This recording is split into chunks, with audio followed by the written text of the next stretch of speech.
اب یہ بات جو ہے جان لیجئے کہ ہمارے ہاں ہمارے معاشرے میں بعض ہندوانہ رسمیں چل رہی ہیں لیکن لوگوں کو پتہ نہیں ہے کہ یہ ہندوانہ ہے۔ ابھی ایک نکاح ہمارے طریقے پر مسجد میں ہوا تھا اسلام آباد میں، تو وہاں ایک عالم دین نے توجہ دلائی کہ دولہا صاحب کو ہاتھ پہ باندھے ہوئے تھے کوئی شے پتہ نہیں کیا کہتے ہیں اسے، وہ خالص ہندوانہ دستور چلا رہا۔ میں نے کہا بھئی ایسی کوئی شے اسلام میں تو نہیں، کیا باندھا ہوا آپ نے؟ بہت سی چیزیں ہیں کہ جو بالکل ہندوانہ ہمارا پس منظر جو ہے چلا رہا ہے، لیکن لوگوں کو تو پتہ نہیں ہے۔ یہ تیجا ہندوؤں میں ہوتا تھا، ان کا خیال تھا کہ روح بھٹکتی رہتی ہے 3 دن تک، 3 دن کے بعد کہیں جاتی ہے، کچھ کھلاؤ پلاؤ اسے، تو تیسرے دن جو ہے وہ تیجا کرتے تھے۔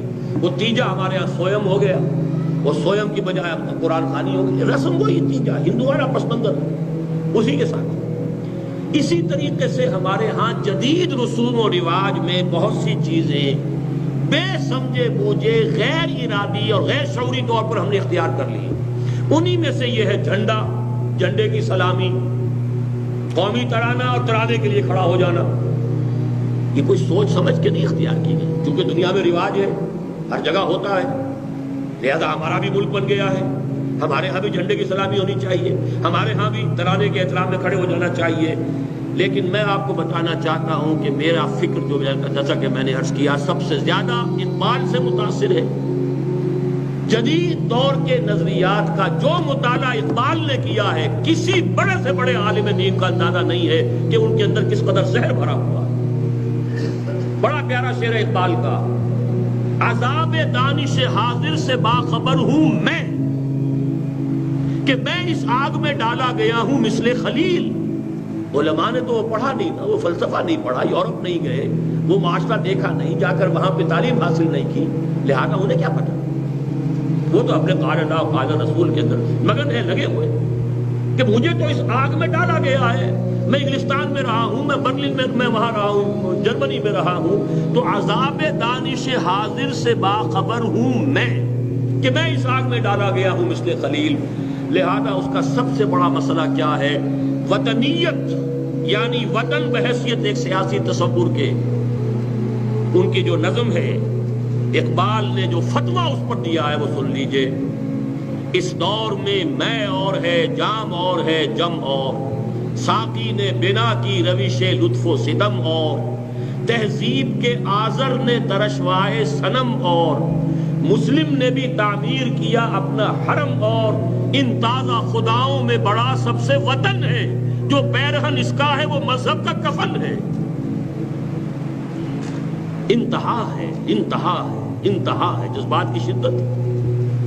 عرض کیجئے جوہر اندیشہ کی گرمی کہاں، کچھ خیال آیا تھا وحشت کا کہ صحرا جل اٹھا۔ ان تازہ خداؤں میں بڑا سب سے وطن ہے، جو پیرہن اس کا ہے وہ مذہب کا کفن ہے۔ یہ بت کے تراشیدہ تہذیب نوی ہے،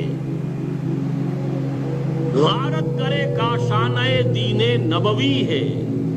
ایک لفظ پر غور کیجیے، یہ بت کے تراشیدہ تہذیب نوی ہے، غارت کرے کاشانہ دین نبوی ہے۔